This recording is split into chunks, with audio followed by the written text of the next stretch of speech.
Good evening, everybody. Welcome to It's All Black and White TV, and it's the transfer show.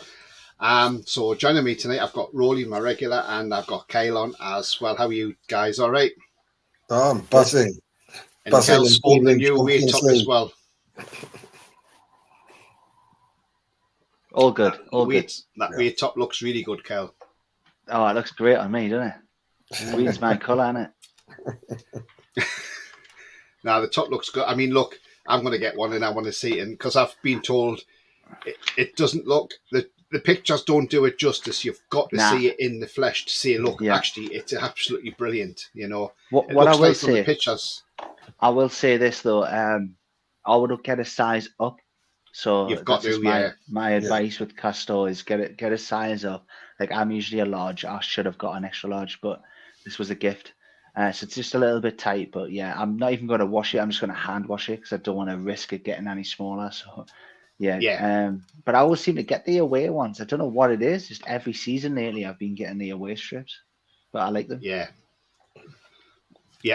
Right. Before we get into the show, if you do like what you see, then please do smash that like. It really does help the channel. Send it up the search settings so when fans that haven't come across it can come across it more easily as well. So it's important if you can smash that like. Also, if you are brand new at the channel, then come and smash that subscribe. It's free to do so. Come and join this great community we have here. And the bell notification tells you when I'm live, have a pre-record or any upcoming shows as well. So hit that bell. Also, if you'd like to become a member of the channel, yes, it is 99p per month.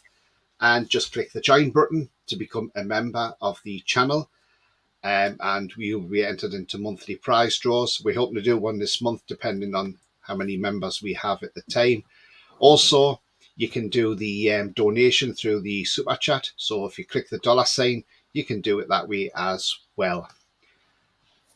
And your comment gets read out first as well. Right, let's just quickly go into some comments.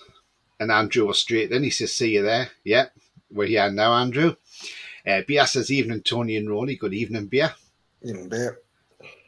Jake says, hi, Tony, Roly, Pete and guest. Guest's called Kyle. Clarky says, hi, guys. Have you got your Twitter messages sorted out yet, Clarky? Because I just don't know what's going on with yours, mate. I think you've done something wrong and been rumbled by Elon Musk. Paul says, evening, everyone. Good evening, Paul. Mary says, good evening. Good evening to you, Mary. Hope you're well. Jan says, evening, all. Good evening, Jan. Hope you're well. Predator says, good evening. Good evening, Predator. Hope you're well, too.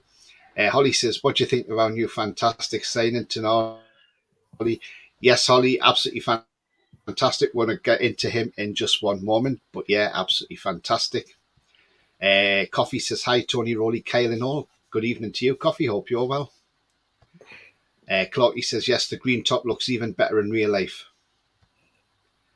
Jan says, I was wondering, you were crying because of the new way shirt. I don't know what he's meaning by that. Maybe it's predictive text or something. Paul says, I think the sizing was different to last season. Says last season white one you had to go extra large, but the green one I got large and it's fine. I know it just varies on the sizes, doesn't it? You know, so last season I got the obviously the home top and I got the away top, and I just went the next size up and it was absolutely fine. So that's exactly what I did. Super chats coming from Ian, £5. Thank you very much indeed, Ian. He says, hi, Tony, Roly and Kyle. Good evening, Ian. I hope you're very well, my friend. Yeah, it does. Like I say, I went the next size up and it was absolutely spot on. Jake, is that the Saudi kid, Tony? Look, Jake, look, I've had my say on this. I just think I don't know why we're calling, look, I've seen fans out there calling it the Saudi kit. I've seen podcasters calling it the Saudi kit. It is not the Saudi kit. It is Newcastle United's away kit for 23-24 season. And, you know, yes, we can sort of say it's got the colours of Saudi green, but it's not the exact green Saudi. It's more green Saint Etienne or Plymouth Argyle. So, you know, but I know what you're doing, Kyle. You're just trying to wind people up. Niall says, good evening, lads. Good evening, Niall. Lee Kelly, evening Tony, Roly Kell. Top looks spot on. It does, doesn't it? Yeah. I had to put it on for this show, didn't I? Yeah, definitely. Arsenal's away kit is green too. Looks like that of Costco tennis balls. Now, I wonder if Arsenal are going to get hammered for having a green kit. Of course not. Probably not. Clarkey says, no, Tony, still not working yet. Just you've definitely upset Elon Musk then, Clarkey. You've done something to him. That man's just a total nut and knob anyway. Come on, it's not that good, Tony. Hey? It's not that good. No, he's not. He's a knob. Sefton says, evening note. He's dropped that thing now where you can only read 600 a day. Yeah, because he's got a lot of backlash. That's why he's dropped it. Good evening, Sefton. Jan says he was rubbing his eyes at the start. All right, okay, I see. Probably had itchy eyes. Blakey says, evening lads, with Tonali through the door at last, how many more signs do you think we need? Yeah, we'll come on to that, Blakey, absolutely. I'm still saying 5, by the way. Yes, joke, it's a Saudi kit, says Clarky. Yeah, Jake, yeah. Andrew says, do those bellends watching Saudi say, oh, they're wearing the toon kit? Exactly. Paul says, I think we need at least 3 more left back, right wing, and backup striker. Yeah, I think you could be right there, Paul. Absolutely. Green can be Irish kit, Mexican kit too. Yeah, we could be paying homage to Shea Given because he was from Ireland, wasn't he? And he's from Ireland and he played for Ireland, and so. Or it could be Northern Ireland as well. Yeah, Keith Gillespie. Yeah. Jan says 3 more in, and Bob's your uncle. Absolutely. Right. So before we get onto anything talking transfers wise or anything like that, let's just welcome somebody to Newcastle United. And yes, there he is. It is Sandro Tonali. Now then, what a player we have signed. Now, last January, I did say last January that this, and I said this on somebody's channel in the chat. I said Sandro Tonali will be a great signing. I says, but the only problem is we're in a relegation battle. We'll probably not get him. And I've seen other people mention it as well. And do you know what? It feels like what I said back in January last year. This was just a few months after the takeover. It's come true a year later because he's come through the door now. And this guy is a terrific player. He really is. I mean, look, I watched him in the under-21s for Italy. He was one of the standout players for Italy. His crossing, his corners, spot on. His passing is excellent. They're not the fact that this lad can play defensive midfield, but he can get forward. He can pick a pass. He can spot and assist. The lad's a baller. Really is a baller. And we've got it down as an undisclosed fee. We know it's muted that to £55 million fee. I know the Italians are trying to ramp it up and say it's more than 55 million because that's what the Italians do. They like to be, like that, and they like to make things look bigger than what they actually are. But I don't care if we've paid 55 million. That's a snip for a player of his quality, And the fact is now we've got that fluidity in the team. And what I mean by that fluidity is if Sandro Tonali is back as a defensive midfielder, that allows Bruno forward. Now, if Tonali wants to get forward, Bruno can knock back into the defensive midfield and do the defensive midfield duties while Tonali's forward. So you've got that fluidity throughout the team. And that's exactly what we've wanted. We heard the words from Eddie Howe. He's absolutely over the moon at it. Sandro Tonali's happy about coming to Newcastle as well. He can't wait to play at St James's Park. So all those AC Milan fans out there melting down saying, Tonali's not going to enjoy Newcastle United. Well, I hope that's put it to bed now because he's looking forward to pulling on that shirt and getting on that pitch at St James's. His first game probably on the 15th of July against Gateshead. I mean, I'll come to you, Kel, because obviously, Tonali, your thoughts, Kel, on Sandro Tonali? Oh, he's really exciting. I'm over the moon. I think he's a great signing. I don't know a lot about him. Don't get me wrong. I've not really seen him play football. I haven't even watched him at the under-21s. But when you play for AC Milan and you're playing internationally, it tells you everything. He must be a really good player, and he was the record signing for any Italian player as well, which says it all. So yes, this one I'm excited for. It'll also give Bruno a chance to get forward a bit, which I know is what everyone wants. Not me, but everyone else. But yeah, it's exciting, man. I can't wait to see him play. It's the others I'm worried about, the rumours, but Tonali, I'm very excited for. Can't wait to see him play for the team. Yeah, absolutely. I mean, Roly, Tonali, it's finally done. The deal is done. We knew it was getting done anyway, Roly, but we did. The reason it took so long is because he was playing in the under-21 tournament. I'm just wondering if he said to the guys, "Look, I can't wait to get to the toon, so let's just drop this game so I can sign early." Yeah. I've been very disappointed with it in that under-21s. I really thought they would have done a lot better than they did. I mean, they went out in spite of Tonali, not because of him. He was by far. I mean, they're not a very good side. He got an assist every game, didn't he? I looked. He was getting assists for fun, wasn't he? Yeah. His dead ball delivery was superb. Everything was on point. Maybe that takes a bit of pressure off Trippier next season as well. Yeah, he's got good control. He's tenacious in the tackle.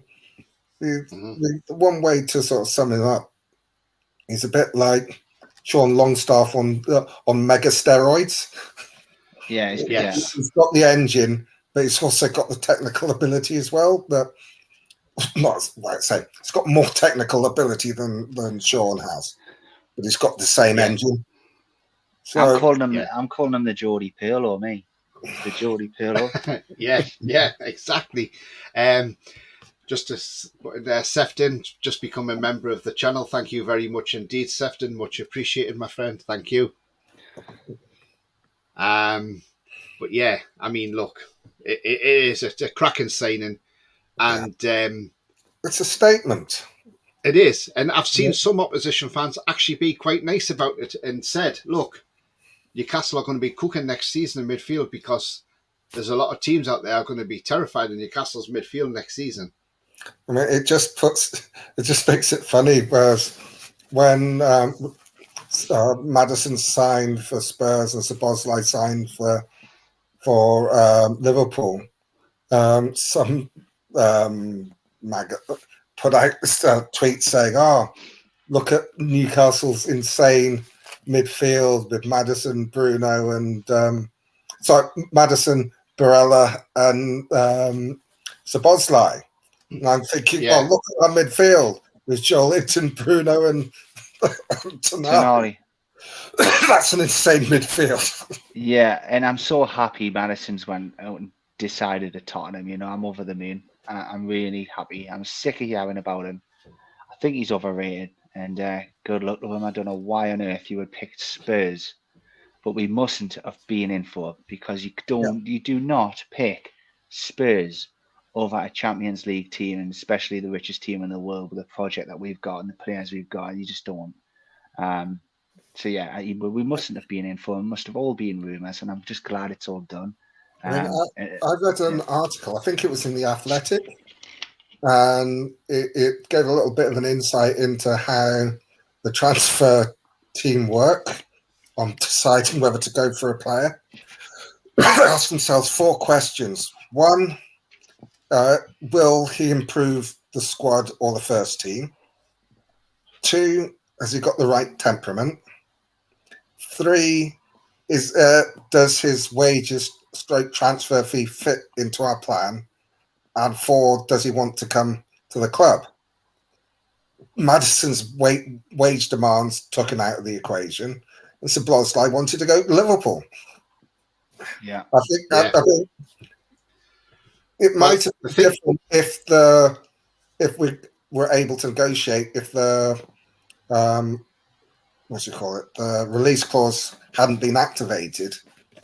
He would have had a decision to make, but Liverpool activated the release clause. Right, Roly. What I'm going to say is on a Szoboszlai thing, right?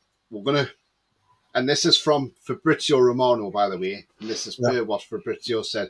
Now then, Szoboszlai never rejected Newcastle at all. He never rejected us for Liverpool. The thing is, we never actually went in for him because we were trying to get the Tonali deal tied up first. And that was the main thing. Once we got Tonali tied up, then maybe we might have looked at him. But according to Fabrizio Romano, he did not reject us. Yeah. And he only went to Liverpool because they activated the release clause. And do you know how they activated that release clause? By getting a loan to get the money so they could go and buy him. So, you know, Liverpool had to get a loan to go and buy Szoboszlai. So no, I don't know about that. Where did you see that? I mean, I think they're going to buy another. Yeah, that is true. Yeah, they got a loan to get Szoboszlai. So, the thing is, maybe it's to do with our FFP. That's probably why they've had to get the loan in, so it's generating funds in the club. You see, but yeah, so you know that's what they did, and they got Szoboszlai through the release clause. But because I have to pay the release clause up front, which is why that's why we were waiting. My personal opinion is that if the Liverpool hadn't activated the release clause, we'd have gone in with a structured deal, maybe a bit more than the actual release clause, but structured. And then he's got a decision to make. He didn't have a decision to make because we didn't put an offer in. It's the same with Maddison. Yeah, exactly. We went in for him. Yeah. We may have been interested, but we didn't go in for him. Yeah. Jan says, Theo Hernandez, Chiesa Vlahovic will do for me. Franca on the 14th of July, just to round it off. Thing is, I don't think Hernandez is going because AC Milan have actually said they are not selling any more big players. So that may not happen. Vlahovic, I don't think will happen, to be honest with you. I'm not sure that we want him. It's not the fact of Vlahovic, having a big fee. It's more the fact it's his attitude around the dressing room. Yeah, that's what is a bit to be desired. So, I'm not so sure on that one, Jan. But I like your thinking. Congrats to that Duracell bunny, Jody says. Yeah, because he says he's got the show on time tonight. Nice to see you on time, by the way, Jody. And he says, Tonali joined the club as the highest ever fee paid for an Italian player. Says it all, given the quality that Italy have had over the years. It will be interesting to see how he thrives with that tag. Yeah, it will be. I mean, look, when Middlesbrough signed Fabrizio Ravanelli all those years ago, he was a class striker. And he did hit it in the Premier League as well. You know, it took him a little bit of time, but he hit it. I saw Skamaka go to West Ham last season. I would have had Skamaka at the Toon last season, in all honesty. And I was disappointed when West Ham got him. But I've looked at him and watched him, and he hasn't really been that great for West Ham. And I'm thinking, do you know what? Glad we didn't get him. Maybe we have dodged a bullet, you know. So who knows? Sefton says, I'm over the sponsorship moon with War later signing. How are the Toon? Absolutely. Kevin Turan was disappointing last night. He didn't do for me. He's just okay, says Jan. But that may be because the France team might have been disappointing, though. Yeah. I mean, there's one thing that I think has been quite interesting with the signing of Tonali. All of a sudden, everyone's saying that, Italians struggle over here. A lot of Italians have struggled over here. And I'm thinking, well, Zola didn't struggle. Di Matteo didn't struggle. And say, Ravanelli didn't struggle. Yeah. Di Canio didn't struggle. There are a lot of Italian players that have come over and played really, really well. Look at Jorginho. Yeah, Jorginho, he was a good player. Janino as well from Middlesbrough. But he was Brazilian, no, that's a different. Jorginho, Jorginho, for Chelsea and then at Arsenal, he's not bad. Some Italians do hit it off in the Premier League, some don't. It's like it doesn't matter which country they come from, because you get English players that come into the Premier League or switch Premier League clubs and don't do it. It's just it's just another way of having a go at us. It's one of those throwaway stats that means nothing. Yeah. It's just one of the. David Santon was quite good for us. Yes, he was. David Santon and Balotelli. Tony. Pistone was quite good. Yeah, he wasn't bad, Pistone. Yeah. But then again, we weren't playing at the quality level that we are now. I love how no one Mikey said Wins Balotelli. says, evening all, have you guys watched Britain's biggest football scandal yet? City to be demoted. I haven't quite watched it yet. I'm going to watch it after the show, actually. But yeah, I mean, I've heard a lot of things on that, and it does look like it's really, really bad. So yeah, I'm gonna sit and watch it after the show and see what it's all about. I've not watched, to be honest. Ollie says, I just can't wait to see him playing for us. Absolutely. Geordie says, Tonali will be something of spaghetti bolognese for Baroni and Greg's pasty and a Nuki Brown in no time. Yeah, absolutely. Now, don't be sour-faced just because he went to sports. Maybe Greg's will do a spaghetti bolognese pasty. Yeah. Blakey says Maddison wants to win the Audi Cup with Spurs. Spurs can't even win an Egg Cup, never mind the Audi Cup. Hello everyone, says Senk. Good evening to you, Shank. Hope you're well, mate. Mighty Win says, yeah, spot on, Tony. Loan report in Liverpool Echo. Yeah, absolutely. I mean, the thing is, what made me laugh, right? The Liverpool Echo had it out there. Liverpool have beat Newcastle to the signing of Szoboszlai because Newcastle haven't got the money to pay up front. And I thought, hang on a minute, it's got nothing to do with that. We could go out there and buy any player. The only problem is there's three letters that stop us, FFP. That is the problem. And, and I just thought, what a stupid article in a paper. Do your bloody research. Lazy journalism. It is a stupid article, but I'll slightly disagree with you. It's not that we didn't have the money to pay up front. We didn't want to pay up front. Yeah. We have 60 million to spend. Yeah, we had it to spend, but we didn't want to use it all up front. It's not having the money. It's there. We finished fourth. Yeah. It was there if you wanted to trigger the release clause, and we declined to do so. Yeah. Release clause. Paul says, any truth in the Salah pre-season tournament? I don't know. I've not heard anything as yet. But normally the club will probably bring something out, I would imagine. But if that is, I would hope that happens. Yeah, I really do. Because I know they announced a couple of games before the season kicks off. A couple of friendlies on consecutive nights like they did last season. I'm not sure if they were calling that the Salah Cup. It might be. I don't know. I don't know. I suppose the club will bring it all out in time, and it's revenue for the club as well. Stephen says Chiesa would be an incredible signing. Yes, he would, Stephen, because he can press. The lad can press. He likes the pressing and the intensity game. That's his game. And the way we play would suit Chiesa down to the ground. And, so again, it's one not to rule out at the moment. K88 says, Liverpool paid the release clause in full, borrow the money and pay it back over a 5-year term. No different to a usual transfer in reality, smart move.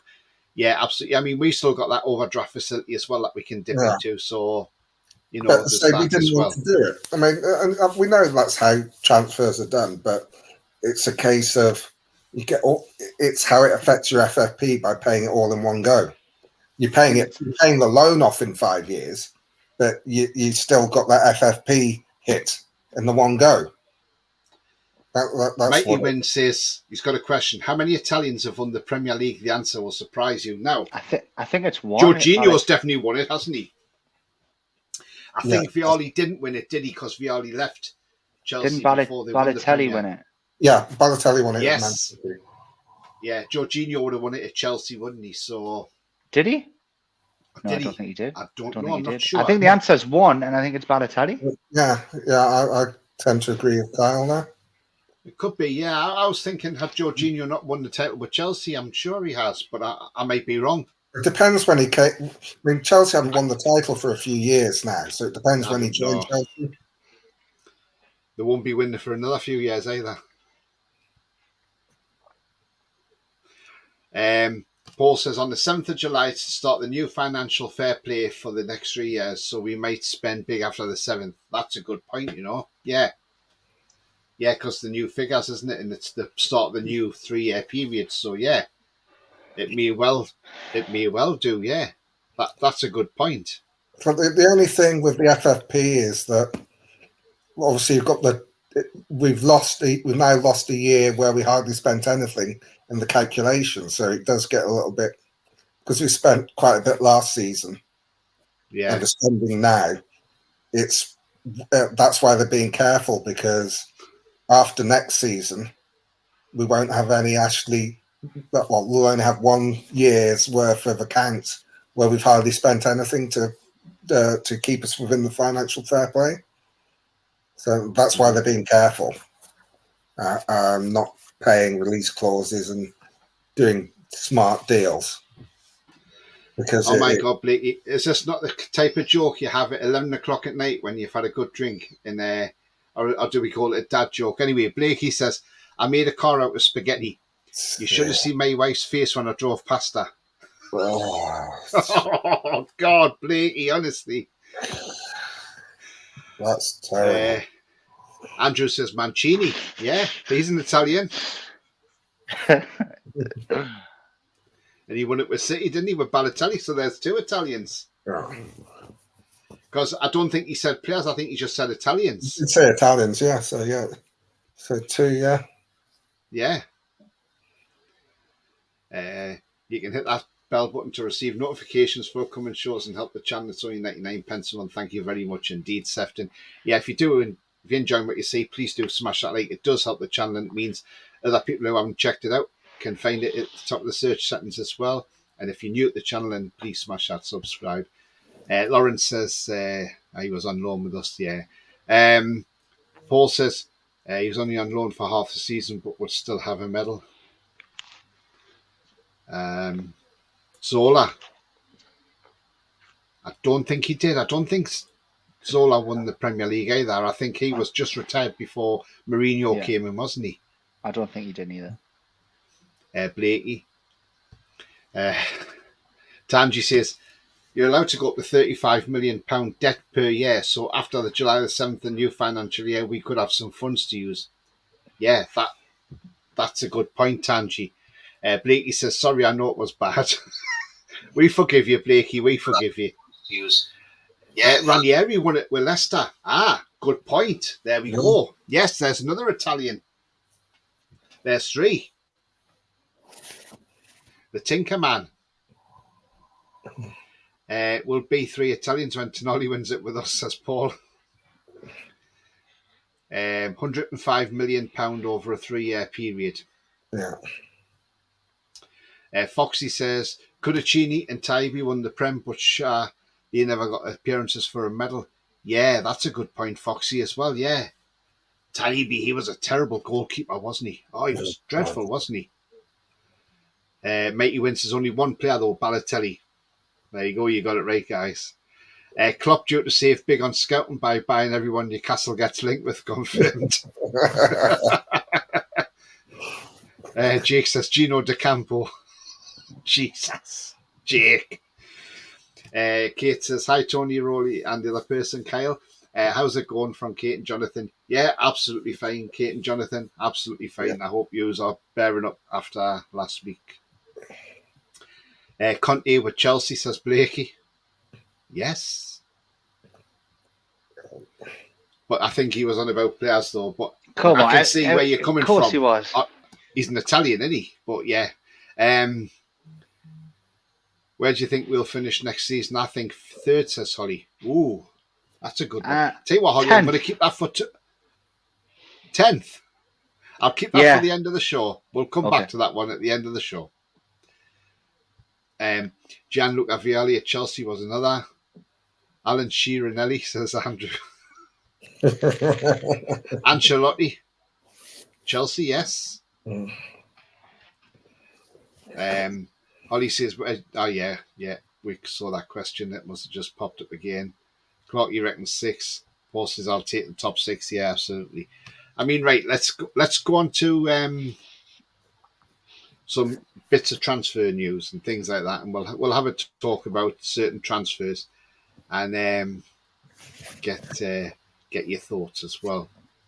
Right, now I'm going to bring up one player, and this might be a bit of a shock or a bit of a surprise, but I think it's a very good move if it happens, and it's apparently as close to being at the advanced stage, and it surrounds Caldolo.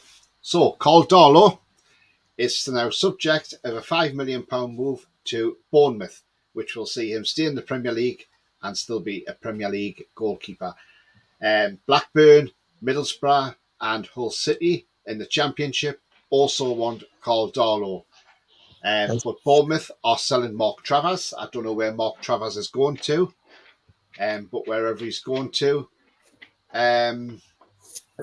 obviously they need another goalkeeper. So Caldolo is going to come in. They want Caldolo for $5 million. Roly, your thoughts? Caldolo for $5 million, good move. I think it is. Yeah, apparently Leeds are in talks with us as well as Bournemouth. Yeah. So I think $5 million. It's a decent price for him. It's a good move for him if he goes to Bournemouth. They'll be able to afford his wages. I mean, Bournemouth is the sort of Premier League club that he is. That's his standard, lower. Yes. Premier League standard. So I think it's a good move all round. He's at the stage of his career where he needs to be playing first team football. He's not going to go to Newcastle. Look, Roly, he is a good goalkeeper. Let's be honest. He is a good goalkeeper. Look, he's Absolutely. done well for us. Look, he was the first goalkeeper in the Premier League to save a Bruno Fernandes penalty because every keeper couldn't save his penalties, but Caldolo saved it. Yeah. And that day when we got beat off Man United at home 4-1, it wasn't Darlow's fault we lost 4-1. He played out of his skin. That guy was playing well when Dubravka was injured. And then Steve Bruce, Mr. Cabbagehead, who thinks he's the greatest manager of all time, and he's not even a GOAT at all. Well, he is a GOAT, but not the greatest of all time, not that sort of GOAT. A GOAT and a far more like, but he then decided, I'm going to drop you now and put Dubravka back in because Dubravka's fit. And I thought that was disgusting because Darlow was on the verge of an England call-up at that time. Yeah, he's one of the best keepers in the Premier League. But he's not going to start ahead of Nick Pope. And he needs to be playing first-team football. Preferably Premier League, so I think Bournemouth is a really good move for him. And what do you think, Kel? Caldolo to Bournemouth? Good move? I agree. Easy. Agree with Roly, 100%. I'd love to see him at Bournemouth. I'd love to see him get first-team football, especially in the Premier League. He's got to go, and for $5 million, it's a great for us as well. Yeah. Yeah, absolutely, yeah. Cheng says we should be making more deadwood from our squad. We need right winger, left back, and a right centre back. I think we should go Leverkusen and start negotiating a double deal for Diaby and Baka. Do you know what? That's not a bad shout. The thing is, Mitchell Baka, now that they have signed... what's his name? The guy from Benfica on a free, Grimaldo. They signed Grimaldo, and which I thought was a very good signing for Leverkusen, by the way, because I would have had Grimaldo at the Toon. Cracking left back. If we get Mitchell Baka, that's not a bad left back. He's quite a good left back. And Botman knows how he plays as well because they've both played in under-21s together for Holland. So, he's tall for a left back as well, Baka, but he can defend and he can attack as well. So, yeah. And Diaby, I mean, that's been very, very quiet on Diaby. I don't know what's happening there with Diaby. It's just all talk of Diaby to any club's gone quiet. So, don't know what's happened there. It's either we've decided we're not going to go for him or something's happening and they keep their cards very close to the chest. That's what I think's happening with Kieran Tierney. I think we'll get him. I really do. I can see us getting him. I think we'll hear something next week about Kieran Tierney. I really do. Well, Kieran Tierney is still asking Arsenal to see what's happening with his future because he wants to know what's going on. Is he staying or is he going? Yeah, I just have a feeling. That's probably because we haven't made a move for him yet. Kong says he wants what Sefton's smoking. Sefton says we'll win the league. We will win the league, the Champions League, the FA Cup and the League Cup.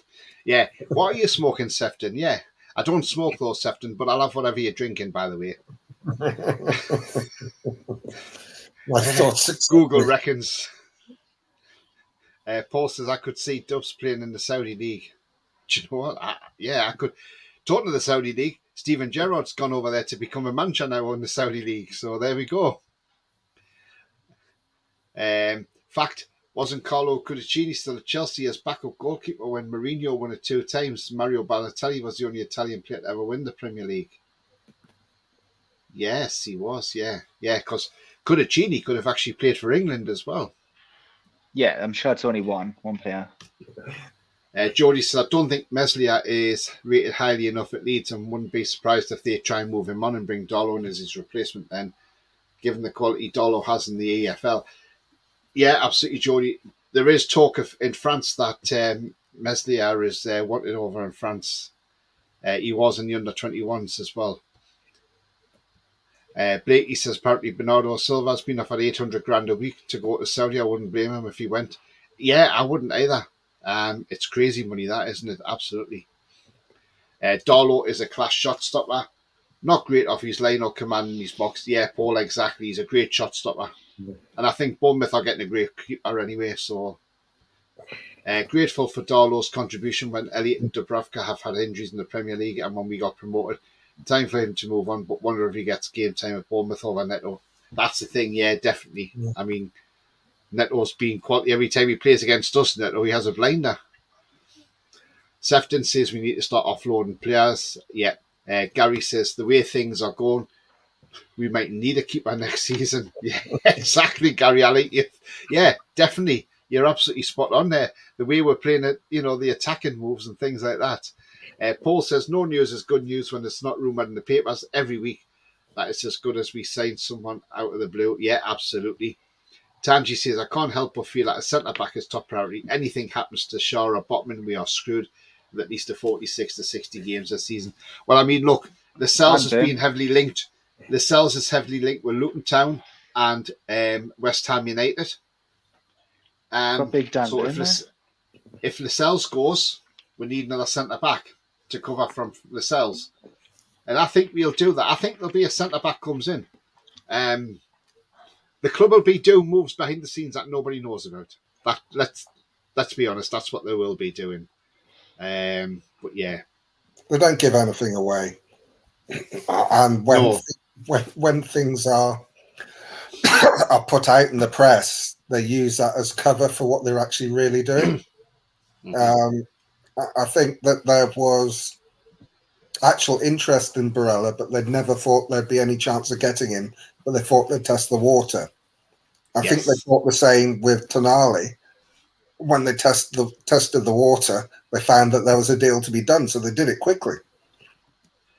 Now then, this next player I'm going to bring on screen is somebody that somebody's been talking about in the chat who said didn't have a very good game last night. There he is, Kefren Turam of Nice. Now then, according to reports, and this is various reports, by the way, obviously because Liverpool are interested in him, that apparently our club, Newcastle, are very interested in this guy and will fight Liverpool all the way for him. Now then, the thing is, do Liverpool actually have the funds to go out and buy this player? That is the thing. So, I mean, look, Kefren Turam is an exceptional player. He is a great player. And, he's going to get better and better. He's only going to get better. And I think this guy, he's not just one for the future. He's one for now because he's actually playing now. I mean, I highly rate this guy. I really do. I like his brother as well. I think his brother's a great player. And I think, Inter Milan's got a cracking player there, by the way, in Marcus Thuram. And it was funny how he just went there and, obviously shrugged off AC Milan to go and join, Inter Milan. But Kefren Turam, yeah, I do. I highly rate this guy. I mean, look, I'll pull up his stats, but the guy's just been immense for Nice. And yes, he might not have had the best game last night, but there again, it might have been the whole France team in general. Now, he's got 2 years left on his contract, and he's 22 years of age. Now, some people are asking, how comes these players who are older than 21 can play in the under-21 tournament? Well, the thing is, when they played in the qualifiers at that time and they qualified, they would have been 21. So basically, if you're a little bit older, you can still go on to the tournament and play because it's a sort of a UEFA thing. But I think it's nice that they're letting you do that, because it's a shame if you're under 21 and then you get to the state, you get them to the tournament, and then you can't go yourself and play. So I suppose it's a good idea. I think that's sort of general, that there's a date cut off for under 21. So if you're under 21 by whatever date it is, you still qualify for that season. And I think they're allowed one overage player. Yeah, which Tonali was. So Kefren Turam,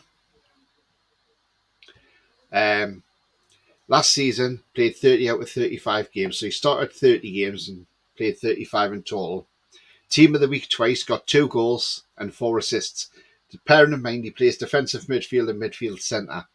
Ball control is his strengths and he has no weaknesses. To say 22 years of age, only going to get better. I mean, his accurate passing per game is 87%, so that's quite a high ceiling for passing. I mean, I'll start with you, Kyle. I mean, what do you think of Kefren Turam?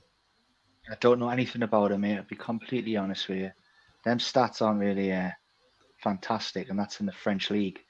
So I'm not overly excited about him. I just think it's his name that gets everyone hard.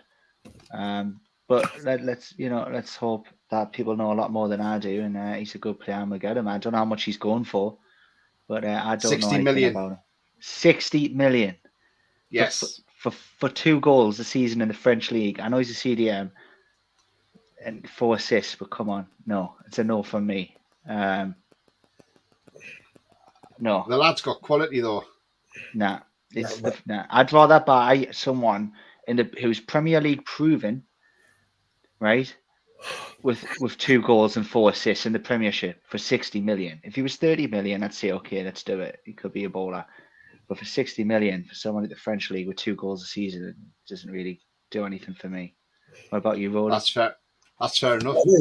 60 million.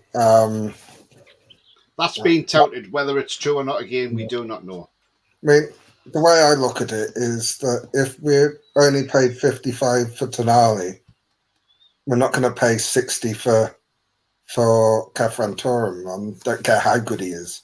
I've watched the under-21s. I didn't see much of the game last night, but I've seen some of the other games, and he does look, as advertised, he looks like a really good CDM. But it's during the last window when we were first linked with him, everyone was talking about 30 million. All of a sudden, it's doubled. I think that's more to do because we have an interest in him. Now, if we can get the price tag down, I think we'd be looking to pay 30, 35, either with or without add-ons. I don't think we'll go anywhere near 60 for him. If they want 60 for him, sell him to Liverpool. We'll go for Manu Kone, who's probably equally as good, and get him for about 30. It's the price tag. I'll take Manu Kone all day. I mean, you just got Mason Mount for that price, and he's Premier League proven with better stats, and he's the English tax. Yeah, to buy someone foreign in abroad in the French league with those stats, 60 million. I just think that's too much of a risk. I don't think. I don't think we'll touch him at that price. No, that's the price the press have been banding around. It doesn't mean that that's the price they're going to sell him for. I'd be very surprised if we shed that much out on him. That's not saying that's not denigrating how good a player he is and the potential that he's got. I can't see it's not like he's Alexander Isak. Man City got Haaland for less than that. Yeah. Thing is, it might just be paper talk seeing the fee. We don't know what Nice's fee is. It could be totally different. So at the end of the day, I think we just wait and see. I wouldn't be surprised if we did sign him, Roly, and we signed him, say, for 40 million quid. Yeah, I mean, what I think it is that Nice are putting in a really high price, hoping that when people come in, they come in high because the price is so high. Yeah. And then they hope that there are two clubs coming in for him so they can have a bidding war. Mm-hmm. But the way we work is we'll put in an offer that we think is fair, and it'll be take it or leave it. We may chuck in a few add-ons, but we're not. Yeah. I don't believe we'll pay 60 million for Keffer and Turan. Paul says Liverpool's after Lavia from saying Southampton as well, and Southampton won 50 million for him. Yeah. Well, they do. Archer, oi lads, loving the away shirt on you there, bud. Anyway, I think Dollar will be on his way to Leeds, but glad Newcastle have confirmed the sign of Sandro. Let's see who else we can get in through the door. Absolutely. Yeah. Jan says Liverpool will need another loan for Lavia. Knight says, how the frick can Liverpool buy Livramento and Turan if they need a loan for Szoboszlai? Seems FFP is just for us and no one else at this point. How are Chelsea still buying players so stupid? I think the problem is, though, Con, they've got, because their incomes are greater than what ours are, because it goes back to our former owner, the tyrant, who for 14 years mismanaged this club, did not bring in suitable investment. He did not bring in suitable sponsors. He put his own sponsorship of his own brand, his own shit brand around the stadium, and didn't pay a penny for it. You know, they changed the name of the stadium and didn't pay a penny for it. So that's what it goes down to, and we're just playing catch up at the moment. The other thing with Chelsea is they've actually sold around £200 million worth of players already. Exactly. Yeah, exactly. Like more to sell. No, they've got to. Gary says, dead right, Tony. How can Liverpool afford Thuram? If we want him, Dan will get him. I don't see competition coming from Liverpool. Yeah, you never know, do you? I mean, that's it. I think Liverpool have. I mean, look, Liverpool have got McAllister now in their midfield. They got Szoboszlai. So we spent the best part of $100 million already on two players. That I know their income's bigger than us, a lot bigger than ours. But Mighty Wynn's got a good question. Where would Turan play though if we've got Tonali? That is a good question, Mighty Wynn. That's a very good question. Yeah, absolutely. And Joe Linton. He might play that CDM and would play Bruno and Tonali further forward. Oh, God. play J7 on the wing. Yeah, I mean, we're getting to the point in midfield where Man City are, in that they've got so many options that are all as good as each other. Midfield's the only place we can do that. Once we've finished in midfield, we can then move to other parts of the pitch and then get that sort of competition. Jan says, I keep telling you, Tony, Doku left wing and Bakayoko right wing are the future and Lavia in midfield.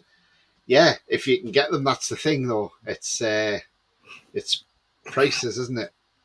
And that lad said, why don't I say what I think? Like, literally, that is what you get with me. Like, I will tell you what I think. It's not always what you want to hear, but yeah, I'm always honest. Jody says, I don't see the point in saying Thuram, given that we are sorted midfield and bringing Tonali in. I think there's other areas that need strengthening our squad for the season. Do you know what? You're absolutely right. I don't see the point in it, in all honesty.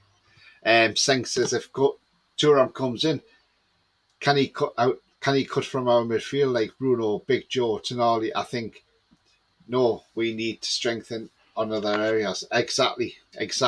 You're exactly right on that one. Again, Inanna would be better than Thuram.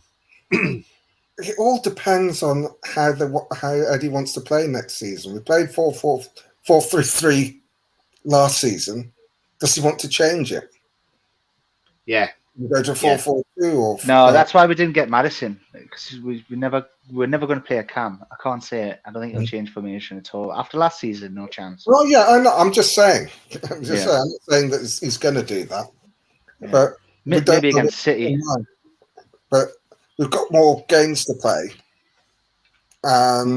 there's going to be some rotation in midfield. Yeah. I mean, look, we'll get gains.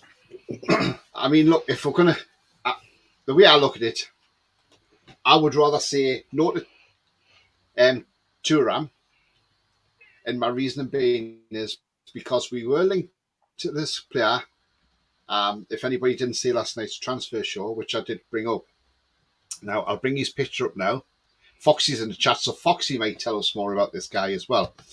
So there he is. Wow. His name is Pablo Maya, 21-year-old defensive midfielder and midfield centre who plays for Sao Paulo in Brazil. And his price is £5 million, right? And he's 21. Forest have looked at him, but Forest say they'll not get him because apparently we're on the scene and he'll pick us over Forest. Now then, they're saying he's a cracking midfielder. Now, when you get a Brazilian in, you've got to get them young. You've got to get them young because if you get them in their mid-20s, you sometimes find it hard that they can adapt from Brazil, where if they're younger, at 21.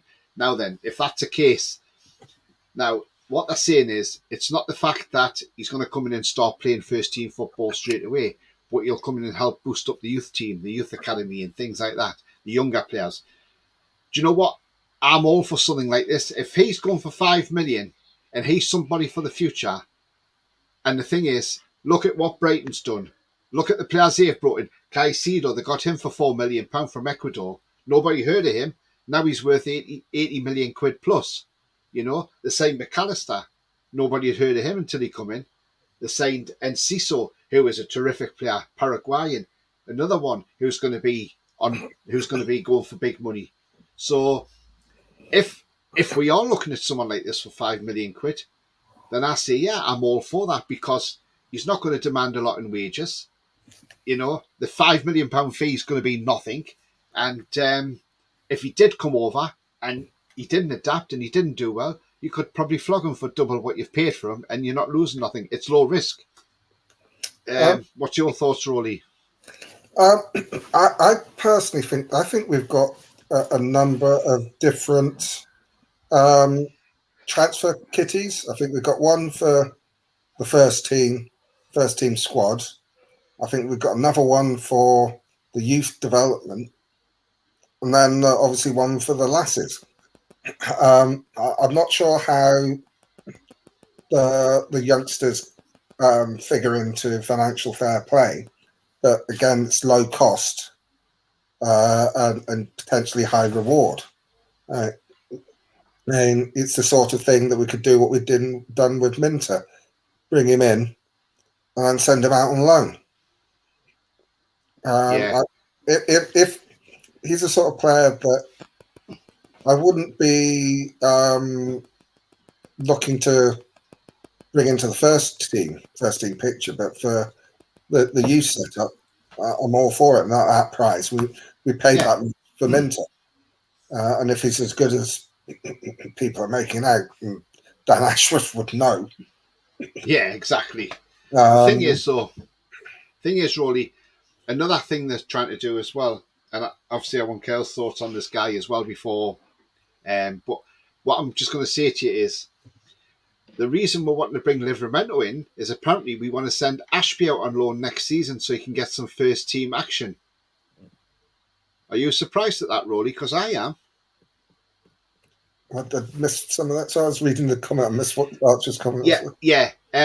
So, Ashby, if we got, say, Livramento in, the reason they're saying we want to bring Livramento in is because obviously he's played a number of Premier League games, and they want to send Harrison Ashby out on loan to gain more experience.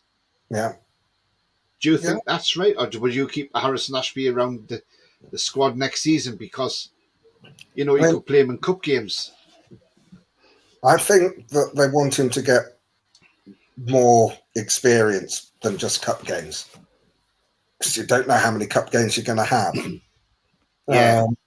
So I don't see a particular problem with that. If they get Livramento, which that's not a certainty.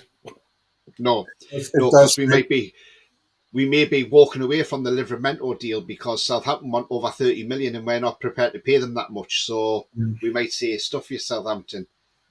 Yeah. I mean, because we won't get taken for mugs. No, definitely not. I think, I mean, there's a case for sending him, depending on what we do with Manquillo and Kraft, sending him out on loan anywhere, somewhere where he's going to play. He is one for the future. He's lost it for his injuries. He needs to be playing games for his development. So the sort of thing that if we do get Livramento in, I think it's great to send him out on loan for the season, then come back next season, and then after next season, and then you've got the battle there, because again, Trips will only have a couple of years left on his contract. And they might rotate him more than they do at the moment. So I don't have a problem sending out on loan if that's what they want to. I mean, at the end of the day, the way that under the new management that the club have worked with transfers and the like, I'm happy to defer to them if they want to do it. That's fine by me. I mean, Kel, I know you probably don't know a lot about Pablo Maya, and that's fine. But look, 21-year-old Brazilian midfielder for £5 million, who's one for the future. Like I say, if he didn't hit it off, you could always sell him back to Brazil and probably get double your money back on him. I mean, would you have him, Kyle? Oh, yeah, for that price. I mean, that's the money you get for Darlow, isn't it? Yeah. He's a young'un from Brazil. He could turn out to be Ronaldinho. But, you know, it's all these other names that really unsettle me. It's like the Calvin Phillips, the Conor Gallagher's, the Scott McTominay's, this Livramento. I don't even know who he is. I mustn't have seen Southampton play last season. I don't know who the kid is. He was injured all last season. Oh, so all right, he must be good then. So, you know, it's like, this is my point. Like, it's worrying. Like, for me, I see us now as a big team, a big club wanting to fight top 4 every season. And we're talking about these players. It's like ordering a curry and the guy saying there's no rice or chips with it. You kind of take it. You're hungry. I'm starving, mate. I'm going to take it. But it's like, it's not going to be that great, is it? But like when you get Tonali in and that, it's like, you've got a proper 3-course there. It's like, it's exciting. Like, we need these big names for me to play top football, top 4 every season. This league's going to be the hardest season ever next season. Yeah. Liverpool are doing it right. They are, honestly, if I was a Liverpool fan, I'm walking around with a hard on all day, 24 hours a day. Honestly, I'm excited all day. I can't wait for next season. I'm worried. I am. When you get names like bloody Calvin Phillips, Scott McTominay, fucking Conor Gallagher, all these teams that have got relegated, like Livermento's and all, who was even injured for this relegated team, it's just worrying. And now you're talking about a young'un for $5 million. It's not really exciting for me, and I'm just being honest. I think, but we've got a long way. The problem is, Kel, we've got a long way to catch up to the likes of Man Cities, and that's why I'm being realistic with where we'll finish next season, because we're not there yet, you know. And I hope this just July 7th rumor is true, and we're going to come out with something that no one knows about, and it's another Tonali. I really do. I really hope so. Like another left back, we need a left back. You know, another right winger. We need a right winger. And, you know, imagine like a Chiesa on the wing with Maxi, Isaac in the middle, our midfield, Tonali, Bruno, Joe Linton, the best defence, Pope. It's exciting. But when we're talking about these names, these players we don't even know about, and like these Calvin Phillips, Conor Gallagher's, these rejects, it's a bit worrying for me. I'd rather, you know. Yeah, do you know what I'm saying? Yeah, I know what you're saying. I wouldn't put Calvin Phillips in the same sentence as Conor Gallagher. I think Calvin Phillips is. I know, but he's not played football. He's not played though. He's not played. It's his injuries last his season. Injuries. He's not played football. He's just stiff and stuck in the mud for me, and like he's just not who we need. And I'm not saying you want him. I'm just saying that he's a much better player than Conor Gallagher. Of course, of course he is. But I mean, Gary makes a point here. do you boys not think Gordon is going to have a massive say in how we line up next season? I've got a feeling he's going to explode next season. Left wing, third striker, saving us loads of money. Look, right, I'm going to come to you, Kel, first, right? Now, last week, Anthony Gordon came out and he said, while on England duty, and this is what Anthony Gordon quoted to the Chronicle, and he said, look, I didn't have the best time when I started at Newcastle last season. I haven't been great. He says, I'm getting tired after 70 to 75 minutes. He says, I'm hoping to play as many games as we can in this European tournament. He says, and then when I get back to Newcastle, do the training. He says, because he says the football Eddie Howe plays, he says, I've never played football like that before. He says, and it's hard work. And he says, let me tell you, it's really, really hard work. And he says, and I'm just itching to get back so I can get ready for next season and really make a difference and show that I am a good player. I mean, look, he's been honest about it, Kyle. He said he's not fit enough. He hasn't been great. He's been honest about it. Look, it's not his fault. Under Lampard, he probably never, I don't know what Lampard's training methods were like, but probably not as intense as what Eddie Howe's is. I think Lampard's training borrowed the Steve Bruce book of training. But Kyle, I mean, what do you think about what Anthony Gordon said? He's being honest, isn't he? Yeah, he's just going to have to, it's easy to say all that shit. It's easy to come out with excuses.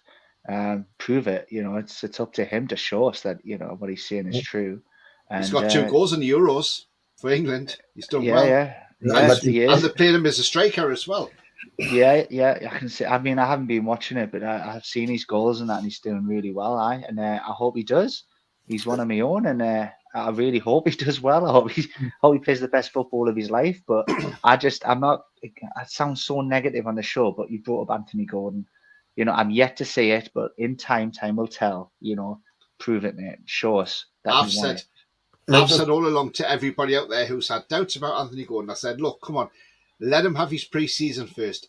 Once he's had a full pre-season with Eddie Howe, then judge him after that. Yeah, then okay, I'll give you that. Yeah, okay. But let him have his pre-season with Eddie first. Yeah, what they've been saying is that he's got to unlearn everything he learned at Everton and then start learning how to play football. Lampard, yeah. The thing for me in that statement isn't so much as saying he's unfit and what he said. It's the message that he gives, and that he's determined to be a success at Newcastle. Yeah, he wants to be a success. He's going to put the work in. And just to quickly answer someone's question, he was asking, would you take Reece Nelson? The answer to that is yes. I think he's a fantastic player, and he's signed up for Arsenal, though, hasn't he? Has he? I don't know if he has or not. I know he was. Okay. He's signed a new deal because Arsenal were frightened that he was on a free and we were going to have him. So Arsenal quickly said, "Come back."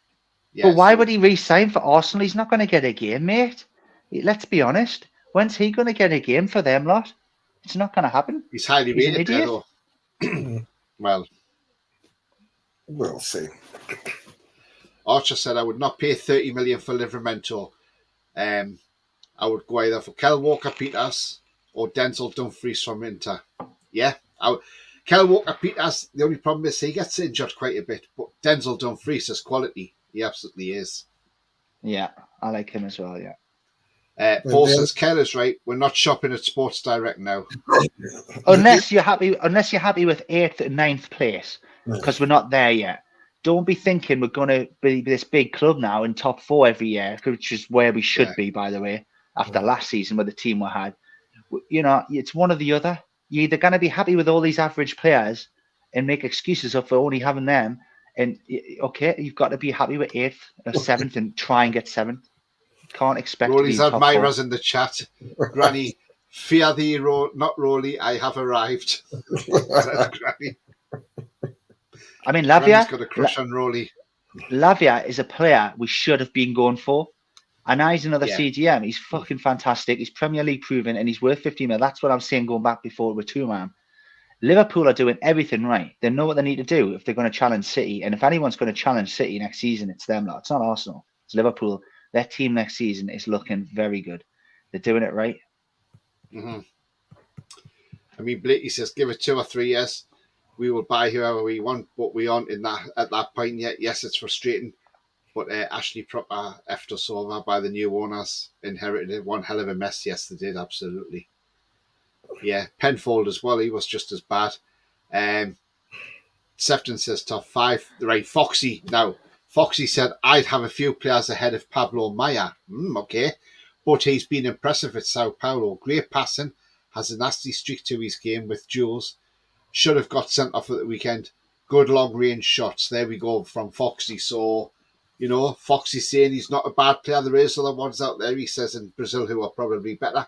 But again, he's got a nasty streak to his game. I like that. I like a player who's got a bit of bite to their game because, there's nothing wrong with it, but you've just got to control that aggression. I mean, Joe Linton's got it. And I think and it's one of those. I know a lot of people are saying, "Oh, I wish Joe Linton would calm down," but it's like, but if you take that aggression away from Joe Linton, he'll be a totally different player. So some players like that bit of aggression. We used to have a little terrier in midfield called David Batty, and he was one hell of a player. He was a bit of an ankle snapper, but but he was a terrific player, David Batty. Jan says in the boardroom, we trust and Eddie will work it out. Yeah. Jody says Gordon can talk the talk, but I'm more than interested in him walking the walk, says Jody. Yeah, absolutely. Yeah. Gordon could be our secret weapon, says Mighty Win. Flash a Could striker, says Could Sefton. Could be. Yeah. I mean, Jake's asking buy him for no reason. They bought him because there's a player there. I mean, what Gordon said starts to make what Eddie said about Isak when he came back from injury, or he's not fit enough. Because we work to a different fitness regime than any other club in the league. You have to be really fit to play for us, not just fit. So I can understand him struggling. I mean, Jan's saying it there. Lavia will be the next Kevin De Bruyne for Belgium as well. Oh, he's mint. He's fucking mint. Kyle finished 4th, and only City and Arsenal out the top 12 took more than 3 points of us. Liverpool took 6. We still finished 4 points clear of them. We've improved with Tonali. No, so but challenge on. but next season's a whole different league. Look at what other teams are doing, and look at what we're doing or done so far. The other clubs are going, like even Villa are going to be a problem next season. Brighton, these teams are improving massively, and we did have a good season. And Liverpool had a bad season. Chelsea had a bad season. Spurs had a bad season. Next season's going to be a lot different. It's not going to be as simple as this season, mate. And we need a lot more than Tonali. Paul says, what about Bella Kotchup as a backup centre-back? I mean, I wasn't that impressed with him, in all honesty. I know he's highly rated by Germany, but I wasn't impressed with him. No, me neither. No, I wasn't, in all honesty. I like Tamari or someone, but he didn't do much for me, him. We need a player who can shoot and score from long range just to be less predictable to our opponents. Yeah, absolutely. Jake. Granny says you're the man for the job to help her out with her bunions, Roly.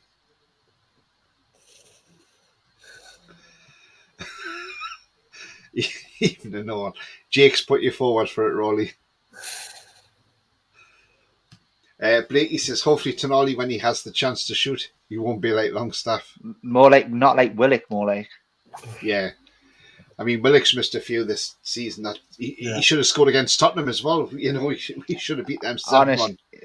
Honestly, crazy. Alan says Toon was excellent last season.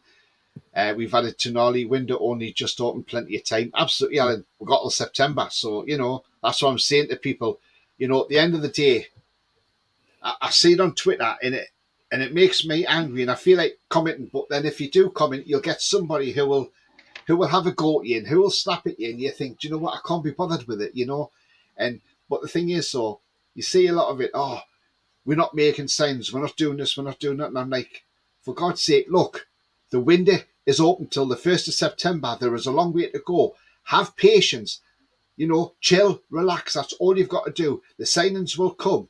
Trust the process. That's what I keep saying. Trust the process. Yeah, I know. I get your side, Tony, but you've got to look at these players that are available, and you're seeing our opponents, our enemies, our rivals, snapping them up, and making multiple signings and getting things done. And it is frustrating and infuriating that we're not even challenging for these players. We're not even bidding on them. So Liverpool have signed 2 players. Spurs have signed 1. Right, they're good quality players, but it's not that.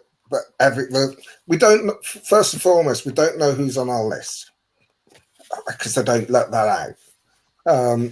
They will sign, I reckon, 1, maybe 2 elite players before the window's out, and maybe another one. Obviously, it'd be nice to have all the transfer business done before pre-season starts, but that never happens. But we've got our main target in. I just see both sides. I get it.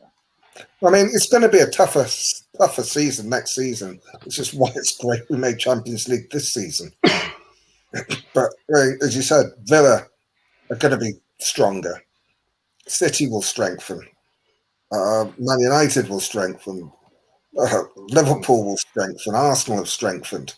No one wants to sit still because the competition is fair. This season's going to be one hell of a season. Yeah. It's going to be the most competitive in a long time. Look, I think this season Chelsea will be a different animal under Pochettino. Yeah. I really do. I think Chelsea won't battle for the title, that's for sure. I think with Chelsea, it all depends on the characters and the players they've got and bring in will determine how well they do, because they've got a lot of quality at that club. They're getting Caicedo as well. Yeah, but it's all a case of whether they have the character within the team to gel. Now, I'm sorry, but I really don't get that, right? They're signing Caicedo. Now, Caicedo is going to go to Chelsea. But then he could be playing in the Europa League, but he won't be playing European football with Chelsea. So I don't get why he's going to Chelsea. I really don't. But again, if that's what the lad wants to do, then let him do it, Blakey says, ideally, you want signings for the pre-season tour in the USA. Absolutely. Yeah, but don't worry about the other teams doing an example. Liverpool got Nunes last season. We got Isak and Wilson, both outscored him. Yeah, absolutely. Darwin Nunes says that he went to Liverpool because he wants to play regular Champions League football. Well, unfortunately, they're not in the Champions League this season. He's bloody awful, Nunes. I don't rate him. He's absolutely shocking. Yes, I still think we'll get some from Sevilla. Now, the thing is, Kel, right? I don't know if you've heard about this, but Sevilla are in real trouble. They're in deep shit, mate, right? They have had to put the whole team up for sale. They can't demand high fees. They've just got to sell them for whatever they get because really they're in trouble. They're in serious trouble. Now, I blame La Liga for this because Barcelona's had the same fate. Now then, one player Eddie Howe is apparently interested in is this guy here, Youssef En-Nesyri, who is a Moroccan forward, 26 years of age. Now, they reckon we could get him for 17 million quid. He's not a brilliant goal scorer, but he is a fantastic player. I mean, look, he's done wonders for Morocco in the World Cup. They got the semi-finals. He's highly rated.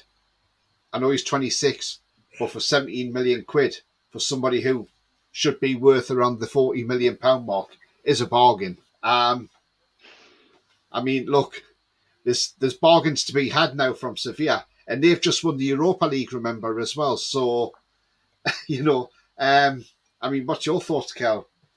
I don't want him. If he's not a brilliant goal scorer, I don't want him to play up front for Newcastle United. I want a striker who's a brilliant goal scorer, unless he's free. But I don't know him. I honestly can't really have an opinion on him, mate. But if you're telling me he's not a brilliant goal scorer, then the answer is no. I don't want him. Yeah, but his hold-up play as well, and he's a striker. Strikers only fucking goal is to put the ball in the net and nothing else. I'll need a goal scorer for my team. So, no, thank you. Alan says, as well as last season, you're not Isak for half the season. Yeah, definitely. Bias says, Liverpool, Chelsea, Arsenal, Brighton, Villa and Man U will be better. Postecoglou will be fired from Spurs by November. I agree. Give him 6 months. I agree. Especially, I think it's great because Madison's joined Spurs and Harry Kane could be on his way to Bayern Munich. So it's win-win, isn't it? Yeah. Chelsea, Liverpool will give a bit of insight of how they have improved or not. I certainly think Liverpool will be back, but not sure about Chelsea, to be honest. I mean, look, Liverpool have got a midfielder that they haven't had to pay money for because they might end up doing what Gareth Southgate's done to Trent Alexander-Arnold and played him as a midfielder, and he looks a brilliant player in midfield. Yes, we know it's against Malta and North Macedonia. We're yet to see how he plays against the likes of Italy and teams like that. But Liverpool could probably save themselves a fortune by playing Alexander-Arnold in midfield. And to be honest, I think he looks better in the midfield because he's terrible at right back. Yeah, I agree.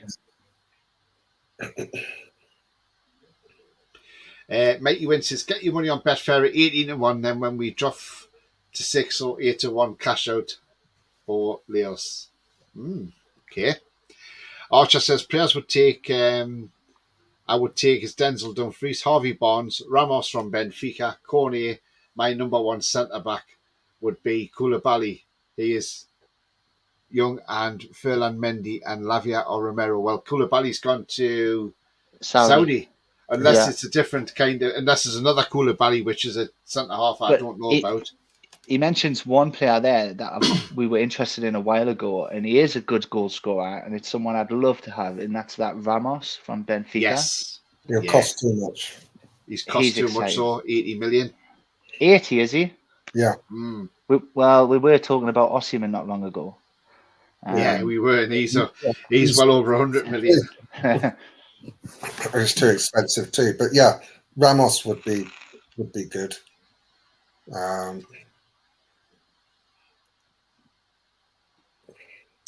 Foxy says, as much as I hate it, Casido and Chelsea is historic, to be honest. Becomes the number one superstar in Ecuador, being the record signing. Yeah, got Nkunku as well. He's a cracking player, that Nkunku. Yeah, and I tell you who else I like Chelsea's got, and I think, I think he will come good, is that Madueke. I think he's a good player, and he's playing for the under-21s at the moment, and he's not bad at all.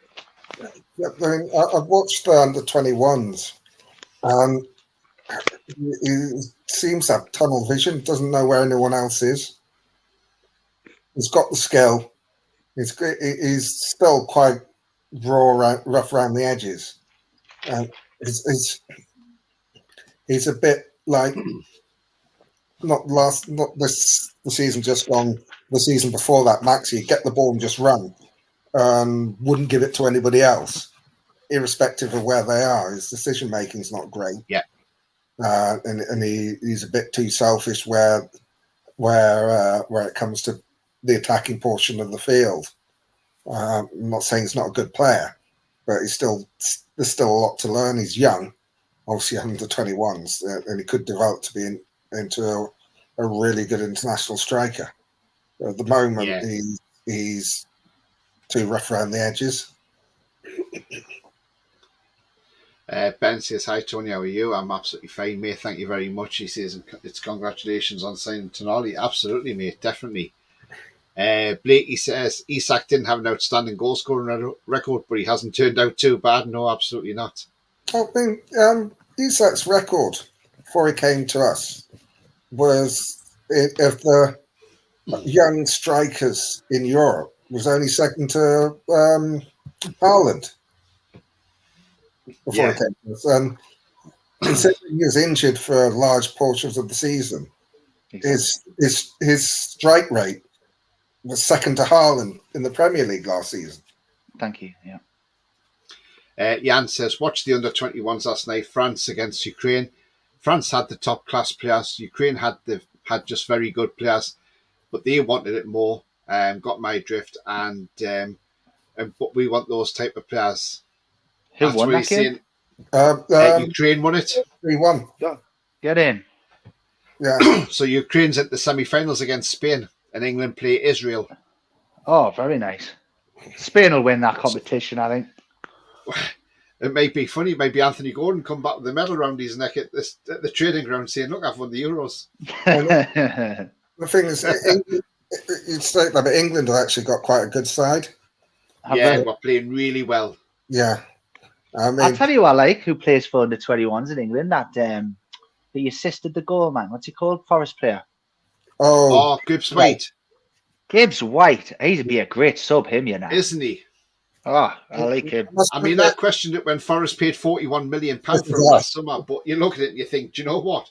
He's worth actually money well bloody spent. Well, yeah. That's what I was exactly saying. For the waste of their money there. And he is one of the reasons they stayed up last season. Yeah, he's a striker, him, mate. He's attacking midfield, but he's very attacking, good pace. I thought he's a striker. It's not. I mean, it's not an out-and-out striker, but he's an attacking player. But I like him. I liked him as well. I mean, Mikey Wynn says he would have had Mudryk in a heartbeat, but look at what he did. Yeah, I don't think he's that great, to be honest. I don't think he's not set the world alight for Chelsea. I think he was very lackluster against England. And then when he done that to that guy in the gym, I think that was just absolutely disgusting what he done.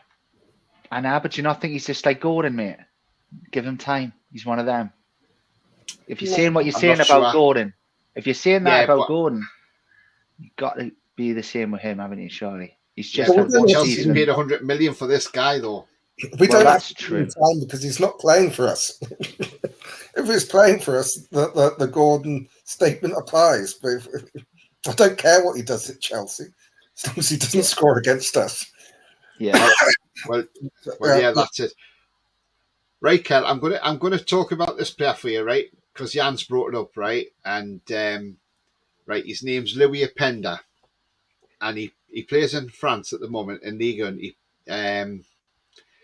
plays for Lens, okay, Racing Club Lens.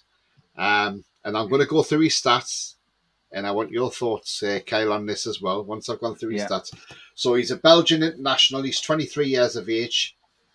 High pressing is his strengths. His ball control and passing lets him down a bit, but you know, he's currently valued at around 38 million euros. Now, last season in Ligue 1 in France, he started 29 games out of the 38 he played in total. He was 5 times in Team of the Week. He scored 21 goals and had 4 assists in that season. So he's basically a 1 and 2 for his goals. He's accurate passing 71% per game. Hence, that's why his weaknesses are his passing. But goal scoring, 21 goals, you know, for Lens, I mean, that's, you know, fantastic. And Leipzig are looking at this guy as well because he wanted him as a replacement for Szoboszlai. What do you think of them stats, Kyle? Brilliant. I love the guy. I kind of know of him. I've seen him play. He's rapid. He's really fast. He reminds me of Isaac. I'd love him at the Toon for that price as well. It's an absolute snap, like 100% take him for 38 million. I don't think you would get him for that cheap, but I'd love him at the. I would love him at the Toon, and them stats speak for themselves. I think he's fantastic, and what I've seen, he's always been good. And yeah, like I say, he's rapid, and he's a great goal scorer, and that's what you want up front, is a goal scorer. But yeah, I'd pay 50 million for him. I think he's a great player, and them stats just say everything. Yeah. I know Roly's thoughts on him because Roly said about him last night. I mean, Alan says, got to be positive about Gordon. He scored last 3 games. Watched a bit of the under-21s yesterday and he played good. Yeah, he's played really well. He went down with a bit of cramp yesterday, but, that's to be expected. I mean, Portugal came out hard at us in that second half yesterday. Oh, yeah, they really came at us and we defended really well. Talking of the under-21s, that goalkeeper at Trafford, he's one hell of a keeper, isn't he? He's looks like he's going to Burnley. What, on loan? No, permanent. Well, I'm surprised City are selling them. I'm really 19 million. surprised.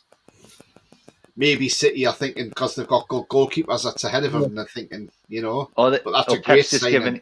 He's helping his pal out, Pep, isn't he? Company's on the phone. Yeah, he is. I think that's I think that's one thing that we sort of missed with Man City is obviously when they sell players from the first team, they make a lot of money. But because their youth system's so good, if they've got players that aren't going to see the first team for years, everyone knows how good they are. They can still get decent fees because Burnley are going to pay about 19 million for this Trafford. It does look a bit deeper. Yes, he looks a good goalkeeper. That's another reason for building up the youth system, because you can get players that become really good but aren't quite good enough to play for us, and we can sell them for a decent sum, which will help with FFP. Yeah, absolutely. And I think that's the model that we're following. Gary says it must be great for Sunderland to have such a big club just up the road.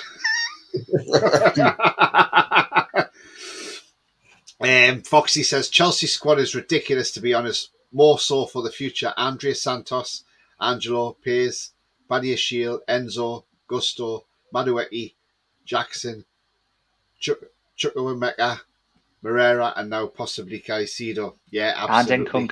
And Nkunku. Yeah, and Nkunku as well. Yeah, he's a youngster. Mudryk was top last night, says Diane. Okay. Archer says, yeah, Tony, there's another player called Koulibaly. He plays for Dortmund. He's 20-year-old and would love to have Ramos. Right, okay, then I say, yeah. I was going to say there must be another one out there, yeah. I've got a question. As well. If you've got to pick between Ramos and Openda, who are you taking? Oh, now you're talking. I'll go for Openda because he'd be a cheaper option.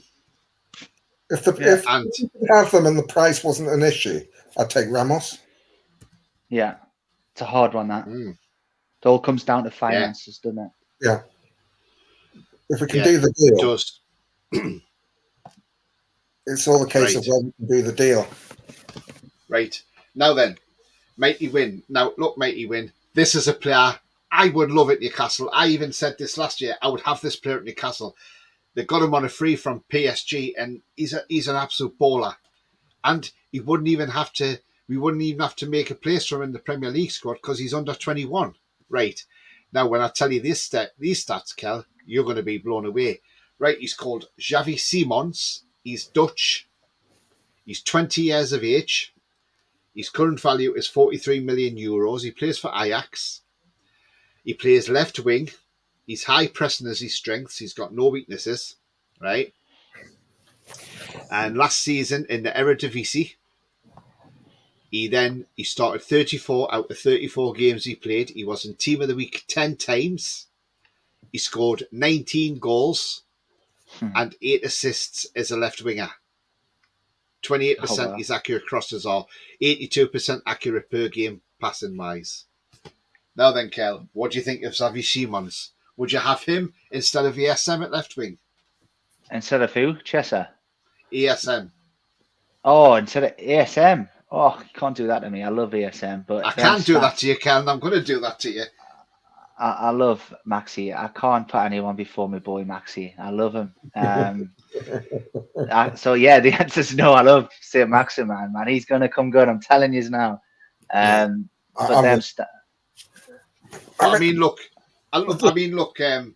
what do you think of those stats? They are really fantastic, aren't they? And he's only 20, and you think he's going to get better. Why are we not in for him already? The thing for me, stats only tell part of the story. You need to see. Yeah, he's a terrific player, though. I've seen him play. Terrific. You need to see him play. You do your YouTube scouting, which only tells you so much, but you need to see him play. Plus, did his team? Sorry, Roly, go on. So, from what I've seen on YouTube, doing my YouTube scouting, he looks like he'll be the real deal. He does look really good. Everything's there that you want, and he's only going to get better.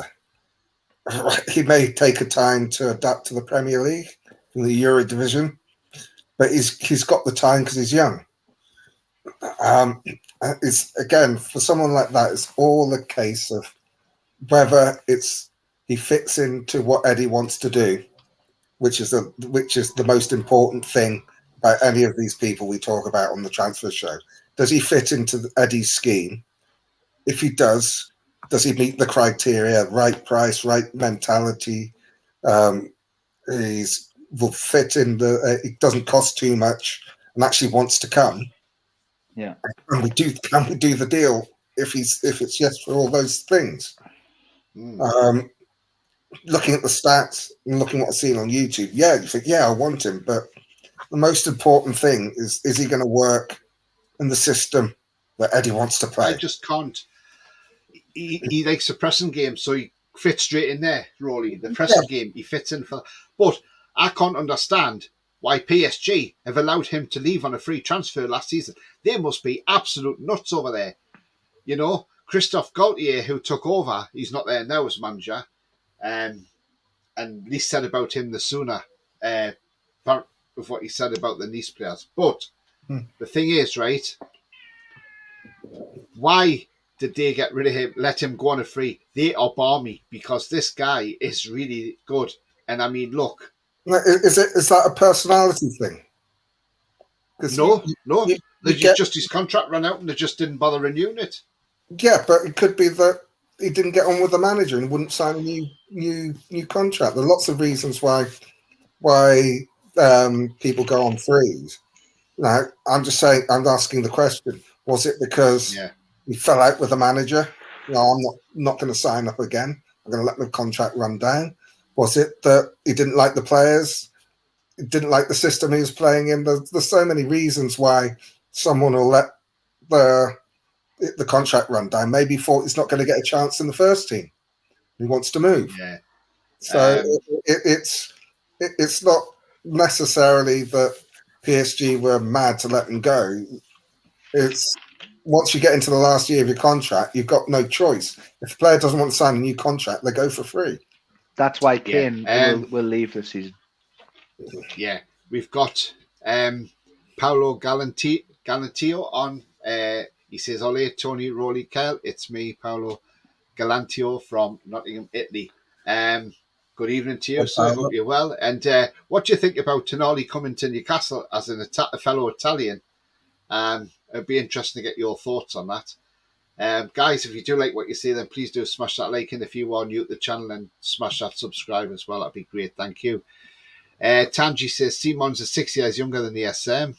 Yes, he is. PSG do have a buyback clause for Simons, but I don't think he's as interested in going back. Probably not.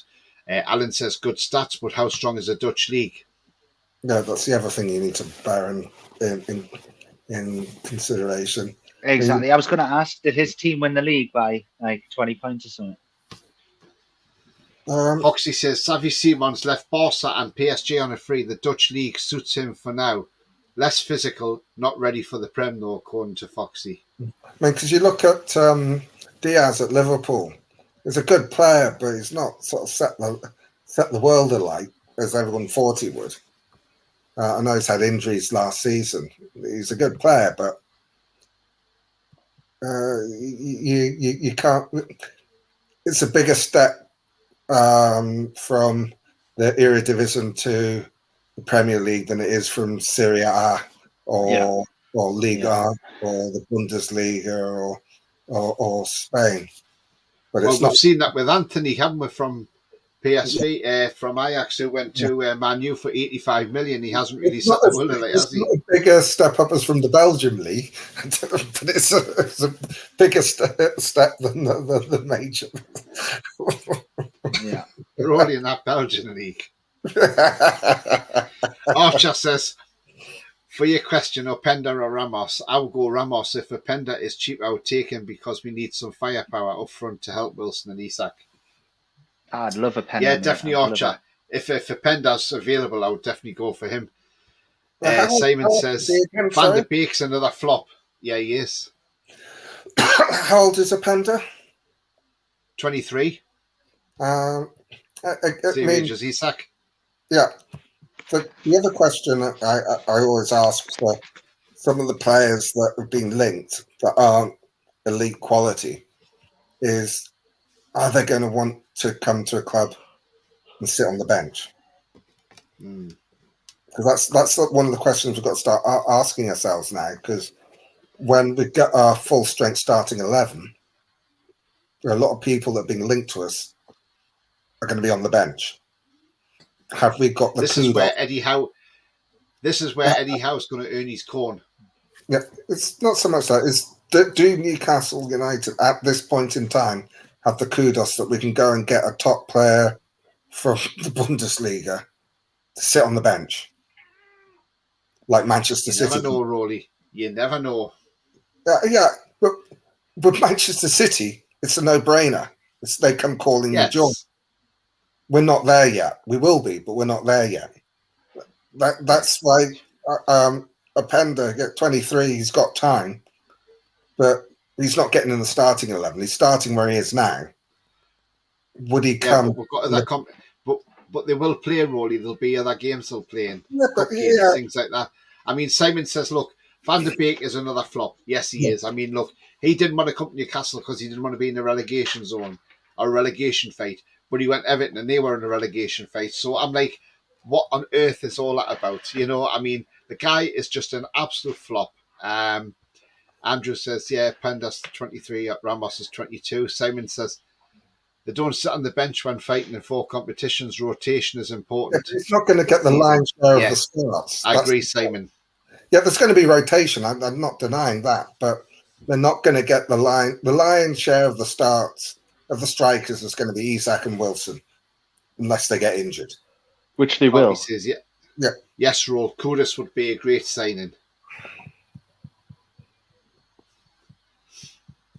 Paolo Galantio says, I was hoping we would get Jeff Hendrick to AC Milan as part of the deal. But no bueno, I'm heartbroken. You want a Jeff Hendrick at AC Milan? He's taking the pay though, Roly. If we play Openda, if they play Openda, it will be hard to leave him out. Yeah, it will be. But then that's what competition's all about. I've said this all the time. Every time last season we've had pre-season, when we've done games and things like that, pre-match warm-ups, I've said on them, look, likes of Maxi, I've said, look, I want to see Maxi come in the team, but I don't want him just to come into the team. I want him to come in the team and keep that shirt. Dan Burn, when Target got that illness, Dan Burn came in. He kept the shirt. Why? Because he played outstanding week in, week out. Once you've got that shirt on and you play outstanding, you're not going to get dropped because you're keeping that shirt. That's what it's all about, keeping that shirt. And that goes for anybody. You know? Isaac can play on the left as well. Yeah.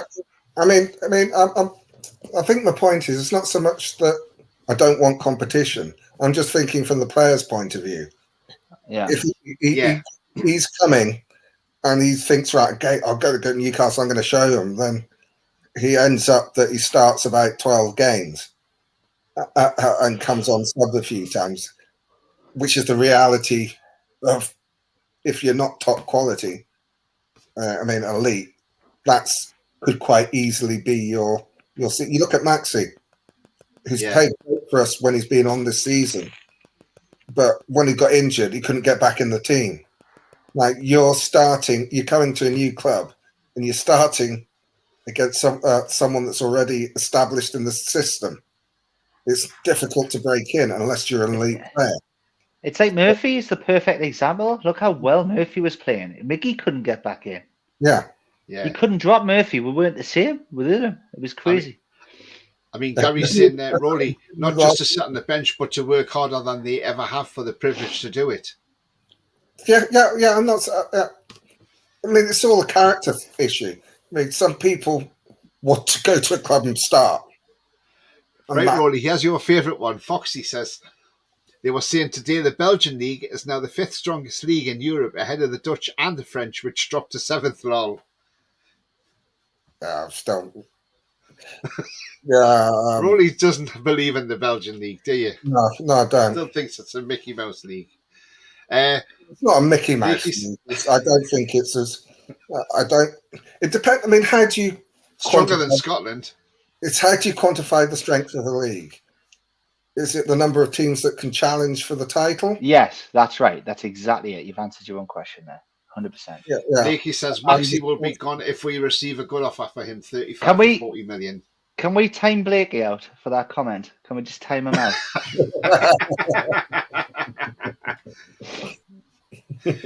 Jan says, trust me, the moment there are young Belgian players all over Europe and our top class striker, wingers, and midfield. Oh yeah, I mean, look, I'm not saying that Belgian players. Don't get me wrong. I'm not saying Belgian players are bad players. I'm just saying I don't think Belgian league. If they're playing in other countries, I have more faith in the French league because you see players come over from France and perform well in the Premier League, coming straight from France. When they've come straight from Belgium, they've struggled. Look at Kevin De Bruyne. There's a case in point. He went to Chelsea, struggled. They sent away on loan. Then I forget where they sent him.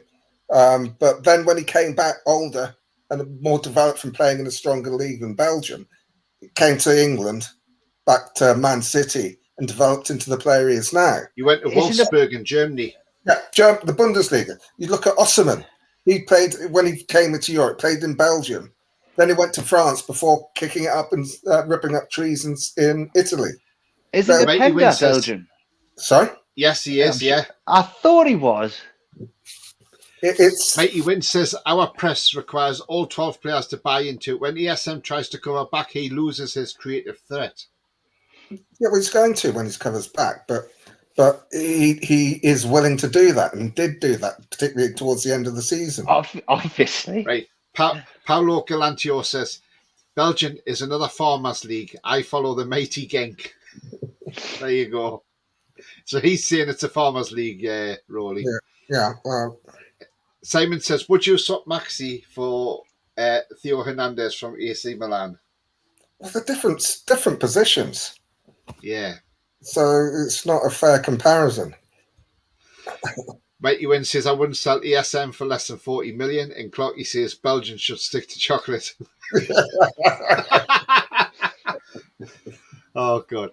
Right, guys, we're coming to the end of the show. I mean, look, it's been a cracking show. We've been going on for nearly an hour and 3/4, and it's been absolutely fantastic. Great having Kyle on with his brand new away shirt on as well, modelling it for everybody, you know. Maybe Newcastle should have had him in the club shop modelling the shirt rather than the players doing it, you know. You know, but I suppose now we'll have to put it out there. We'll have to send them an email and see if they want the third shirt modelled. Kyle will happily go down there and model it for them. I'm sure he would. Correct. I look like Sean Longstaff anyway. Yeah. Mason says Dortmund have signed Mecha from Wolfsburg on a 5-year deal. Yeah, I saw that coming, yeah. Sefton says, Kel, I timed him out. I thought you were serious, lol. Oh, Sefton, you haven't, have you? He's going to hate me. Paul Galantio says... Paulo Galantio says, in Belgium they speak Flemish. I always thought Glenn was something you cough up. I hope you haven't timed him out, Kyle. Sefton, sorry. Poor Blakey. He deserves it. He deserves it. Dare say that about my Maxi. He'd be repping Maxi next video. It'd be all our Maxi's men. Yeah. So, Kel, do you want to let people know where they can find you on your socials? At KPovey, NUFC on Twitter. Yeah, just have a look. It's funny. Yeah. Sefton says, my apologies. You let off this time, and now Blakey might let you off as well. Because I can't untime him out of it, can I? Roly, can you let people know where they can find the voice of reason? I'm on Twitter at Pols67. And Sefton, you better make an apology to Blake and say that it was by accident. Yeah. You're timed out. You're timed out. You're timed out. So you can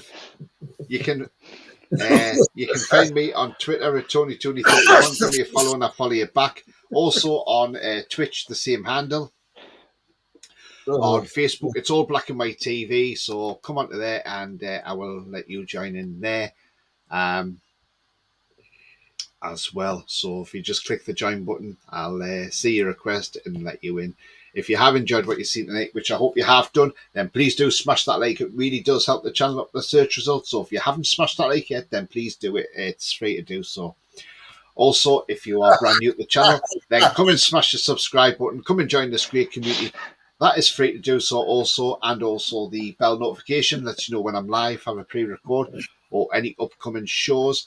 If you do want to become a member, it is 99p per month. As Sefton become the latest member tonight, just click the join button to do that. If you want to make a super chat like Ian Fleming did earlier on, then just click the $sign and give a donation that way as well. I'm going to go through some final comments now before we wrap up the show. And Jan says, Jake says, for God's sake, Sefton. Jan says, look, Paulo, I'm Belgian. I speak 5 linguals, but I live in the UK for the last 42 years. Brilliant, Jan. Great show, guy, says Ian. Thank you very much, Ian. Good show, guy, says Clarky. Thank you very much. Take care, all, says Mason. Take care. Justice for Blakey, says Foxy. Clarky says, red face, droopy eyes. Face red, droopy eyes. Face red, droopy eyes. Face orange, raised eyebrows. I think they're supposed to be emojis. Blakey lives matters. Yeah. Archer says, once a third is announced, I think Roly should stick to Newcastle third shirt with a James Bond pose. Sefton, can you just time out Andrew quickly? My apologies, Blakey. Poor Blakey. Yeah, exactly. Oh, he's back. Look, no worries. Granny, you'll have to speak bad of Maxie again. Hey, he's learned his lesson. Yeah. Well done, Blakey. Granny will have to come round and console you, Blakey, for being timed down. That was nice. That was not nice, Sefton, says Ian. Yeah. I'm not taking any notice of hosts again. Your host again. Your hosts. If you live in the UK for the last 42 years, you're in Belgium. Groggy's laughing. I mean, it's been a great fun show. It's been absolutely fantastic. And yeah, you know, it's just absolutely brilliant. So yeah, thank you to everybody who's subscribed so far. The channel's gone from strength to strength, and it's great to see. And Granny's now in, and she says, I'll come round and console you, Roly, for what he did to Blakey. Granny Fanny. He's got that Myra. She loves Roly, Granny. She's dumped our chance. She's now got the eyes for Roly, so yeah. But yeah, it's been a cracking show tonight, guys. We've looked at a lot of players and had a good laugh as always. That's what it's all about, you know. Life's too short to be miserable. Let's all have fun. That's what it's all about. Enjoy the ride. Now the transfer windows are fully open. Obviously, the Brazilian one opens in a few weeks' time. But, you know, now the transfer windows are open. Just buckle up and enjoy the ride. It may get bumpy, may get lumpy, but you know what? There will be a smoothness out the other side of it. And the thing is, the players will come. The signings will come in. So don't worry about that at all. And remember, the future's bright. The future is definitely black and white. And we've got a couple of comments here before we do go off air. Sefton says, thanks, Kyle. Great stuff, lad, says Blakey. Thank you very much indeed, my friend. Absolutely. And yeah. So anyway, it's goodbye from me. Goodbye from me. And me too. We're checking out How Are the Lads?